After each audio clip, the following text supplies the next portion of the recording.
viewers, welcome back. In today's video, we'll be discussing COVID-19's impact on sustainability.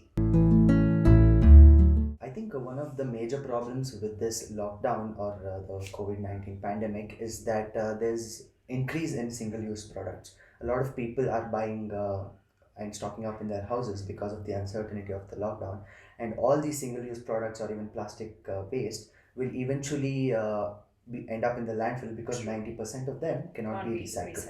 So that is the first point. And secondly, I think taking advantage of this lockdown, many organizations mm, they approved projects, construction projects, and this by this what happens is a lot of hectares of land and a lot of lakhs of trees will be cut down, and deforestation basically. And a lot of organizations previously before the lockdown were protesting it, and since the movement is restricted, they have taken advantage of this, and the projects have been approved.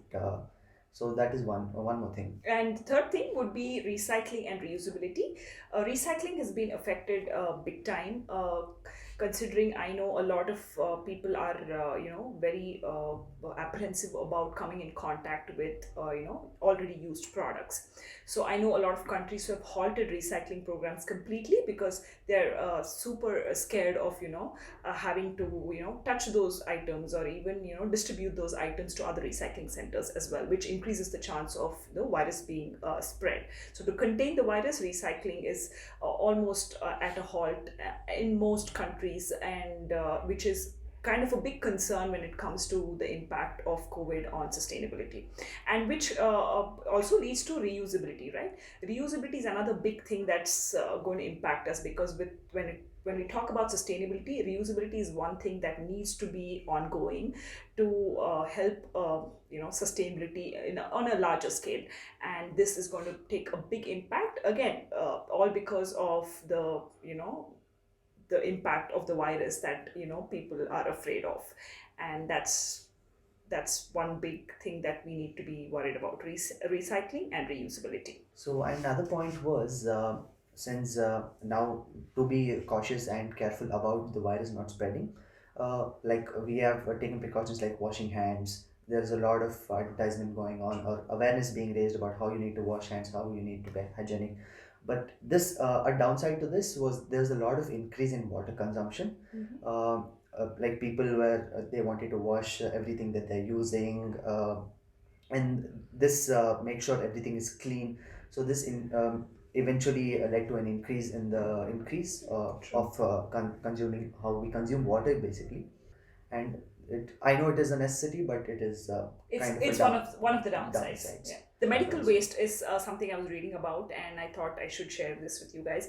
Medical waste, of course, we all know has increased, considering it's the most the most important and the most essential thing to do right now is to keep everybody safe. But the number of single-use personal protective equipments that they're using, the masks or the long lab coats or whatever, are being used only once, and they have to be thrown the day of the use, and it's never going to get recycled, and which is going to increase that waste innumerably by 3 or 4 times. Actually, Wuhan, where the virus actually started, they used to generate 50 tons of medical waste a day, and at their peak number, when the virus was at its peak, it was actually at about 200 tons of medical waste per day, which was the biggest. So all of these points are something that we need to keep in mind when it comes to COVID-19's negative impacts on sustainability. I feel this pandemic has been a blessing in disguise for nature. With reduced human activity and movement, I think like most of them are seeing the air quality is improving. The animals, like they are roaming around freely. For example, the flamingos coming back to Mumbai, and also the water bodies, the lakes and rivers are recovering and healing. So I think this shows how we as humans have affected affected the environment, and how we should be mindful about it. I think and the second point would be hygiene is given utmost importance now, and I feel this should be the new normal. Keeping clean and being Maintaining social distance. I'm all for it. uh, be keeping clean, not just of yourself but also your surroundings. I think that should be in everyone's mind. Should be in everyone's mind, and be just give a thought before you do anything or take action about it. Is what I want to say. The third point I feel would be how we become minimalists, even if it's like a forced minimalism that we have all entered into. But I don't think it should be forced. I think it should be voluntary from now on. It should be something that we should all do. But minimalism has definitely been one of our positives. We are hoarding less. We are actually buying less. We are actually learning to be independent. I think that has been a force. This forced minimalism has put all of us into this independent zone, and we're learning a lot more things, whether it's cooking, cleaning, baking, do whatnot. Baking has taken the new thing, but yeah, minimalism is something that is definitely one of the biggest positives that I have seen when it comes to COVID.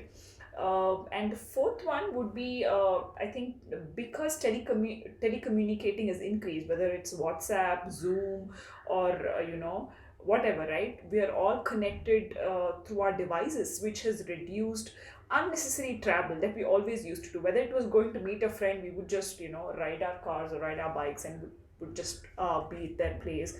Whether it would meet family members on a random day. I know if you're in India, we all relate to this because we are used to meeting people day in and day out, and that has considerably reduced. So because of telecommunication, carbon footprints have gradually reduced.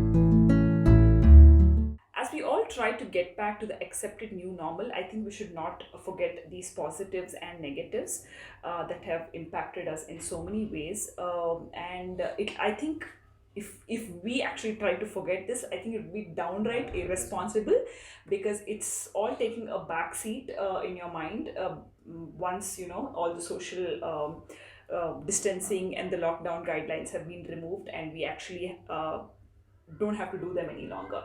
So I think these positives and negatives are something that we should keep in mind going forward, so that we can be aware of ourselves, the nature, and the surroundings.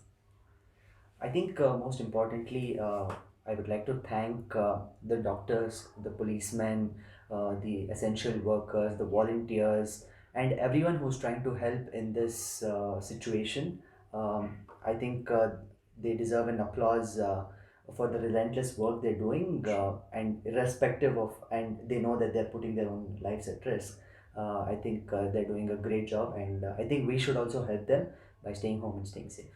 Correct. Until next time, please do not forget to make better choices for your better future.